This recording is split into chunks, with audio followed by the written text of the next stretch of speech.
vital stim, or let me not call it that, e-stim, which is electrical stimulation. How many of you have heard of electrical stimulation? Several of you, okay. So there are two, in this area anyway, there are two main brands. There's Vital Stim and there's Amp Care, A-M-P Care, Amp Care. And they kind of have different philosophies behind the placement of their electrodes. So electrical stimulation has been done for a long, long time by physical therapists and occupational therapists on big muscles, right? Where you put the electrodes on and you send an electrical impulse, and that electrical impulse helps the muscle to contract. And that's the therapeutic part. Well, there's big controversy about electrical stimulation and swallowing. So this is another therapeutic approach that lots of people use, both with adults and with pediatric patients, and believe that it is extremely helpful therapeutically. But there's a big controversy. So it's another therapy that actually wouldn't back you up on, you know, and that there's a big controversy over some people that are pro-stim and some people that aren't. But if you place electrodes, you get certified in doing this, so it depends on where you go, where you're going to place the electrodes. But essentially, you're placing the electrodes and you send an electrical current that has the, causes the muscles in the larynx to contract. And, well, base of tongue, it depends on where you put the electrodes, and you can increase the electrical impulse as the patient tolerates it more and more. So that's another therapeutic approach that you would see out there that's used quite a bit. That's kind of controversial. So the Masako is not controversial. There's good evidence for the Masako, the first one I mentioned, for deep pharyngeal neurostimulation and for the electrical stimulation. Sort of the jury's still out on that from a peer-reviewed research standpoint. There was one article out there, sorry, just one second, that says if you put the electrodes in the wrong place, you can cause laryngeal depression instead of elevation. So it's, not to be taken lightly, I guess I should say, but I've got lots of colleagues out there that have used electrical stimulation and have used it successfully. And then some who say, well, it's worked on some of my patients and not on others. And so there's no one, every time something big comes, we think this is it, this is the magic bullet, right? We're gonna solve our patient's problems. I mean, I remember we worked a year and a half with a patient who we did everything with, and deep pharyngeal neurostimulation, every exercise under the sun, nothing worked. And then e-stim came along, and a therapist worked with him for about a month. And within the first month, he was on a pudding, nectar thick diet, and then I think within 3 months, he was back to eating regular foods. Obviously worked well for him, so we're very excited about that. Yes. I was just going to ask, is it used on very severe patients, or more severe circumstances, and then is it anterior or exterior? So the electrodes are placed exterior, and it's not necessarily used on it. It's used. The use of when you use e-stim and when you don't is, and I have not been certified. Lucinda's gone for the certification, so she'll know more.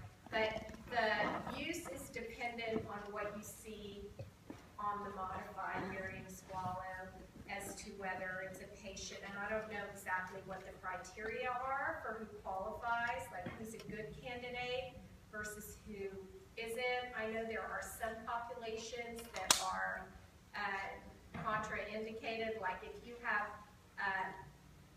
sort of live cancer, you couldn't do e-stim on that patient. I have a gentleman who comes in from Amp Care in advanced dysphagia that talks about electrical stimulation in more detail. So, but it's not, I don't think it's necessarily like severity driven. Everybody has to have a modified before E-stim, and so I think it depends on how the modified looks, whether the patient would meet the appropriate criteria for the E-stim. The really important thing about E-stim, well, there are several, but is you can't just put the electrodes on and walk away, which some clinicians do. You have to do exercises with the patient while they have the electrodes on to get the maximum benefit for the patient. So they have to also be, as those electrical impulses are sent and the muscles are contracting, you want to work those muscles. Just like there's one lady who's wonderful. Her name is Lori Burkhead, and she has. Did I mention her to y'all already? I can't remember. Okay, so she has been taught lately in the last couple of ASHA conventions I've gone to. She's talked about exercise-based principles and dysphagia exercises. So one thing that always stuck in my head that she pointed out is if you're walking around, let's say you've gone to visit somewhere and you walked all day, and you said, gee, I exercised all day. I walked, you're in New York, and when we're in, if you've gone to New York before, you walk and walk and walk and walk. And so you're thinking, God, I sure did get my exercise. I walked all day long. She says, no, that's not exercise because that's activity. True exercise, you have to get to I wish I could remember the amount, but let's say 80% of your maximal potential of push. I forget what the word is she uses, but that would be exercise. So when we ask patients to, move their tongues back and forth, let's say, or to do some kind of a swallow exercise, they need to be working really, really hard. It shouldn't, and there needs to be ideally a way for you to assess, because usually what happens is we go, stick your tongue out. Oh, good, it looks like you're sticking it out further than you were last week. That's kind of our work. Did you work hard? Did that feel like it was harder to do than last week? And this is how we're trying to figure out, is it really exercise, or are we just getting them to put their tongue back and forth? And it's kind of like, when you do weights, right? They tell you if you don't increase the weight, you're not going to get anywhere. So there's a lot of interesting stuff like that really kind of being floated now, and which makes a lot of sense.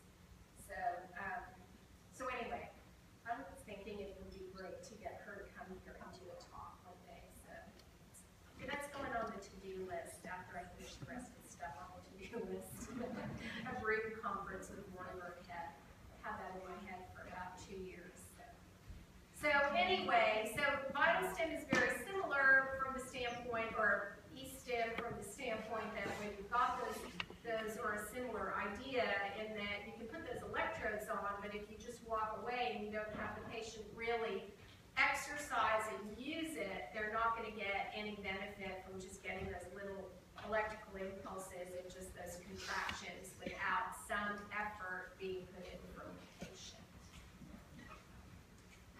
So we're working towards ways to try and get better measurements and a better method, right, of hopefully some people will produce some ways that help us to assess how much work is being put into something by the patient.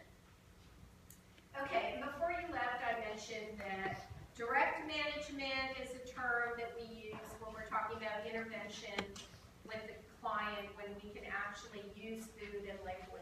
And most of our clients, usually there is some food and liquid involved while we're trying to manage their dysphagia. I think I mentioned in the beginning that a lot of our patients will get better.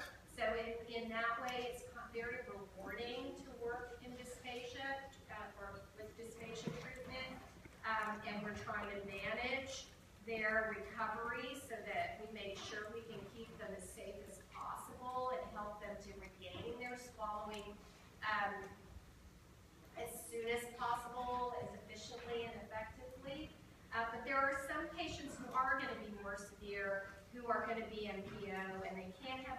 by now. And for those patients, we need to work with them as well, but we're not going to have the option of just practicing by swallowing, right? So thermal stimulation, which you just saw that little video, is one thing that we can do with those patients that does not require us to use the presentation of a bolus, through a liquid bolus. You can do deep pharyngeal neurostimulation with those patients. You can do oral motor exercises or laryngeal exercises with those patients. So any kind of exercise. You can, depending on how well they're managing their secretions, you might work on secretion management with them, sort of getting them aware of the secretions in their mouth, getting them to try and collect those secretions, use their tongue to push those secretions back, sort of understanding the frequency at which they, potentially could be swallowing and managing those secretions. Some people use facial massage, so if you have a patient that has, that needs some relaxation, maybe they've got some spasticity, some increased tone, then sometimes you can do things like that. However, you have to be careful with that. Just as I mentioned when we were in motor speech, you don't want to do, if you've got a patient with spasticity, you want to make sure that you're not increasing the spasticity by touching the face or doing facial massage, right?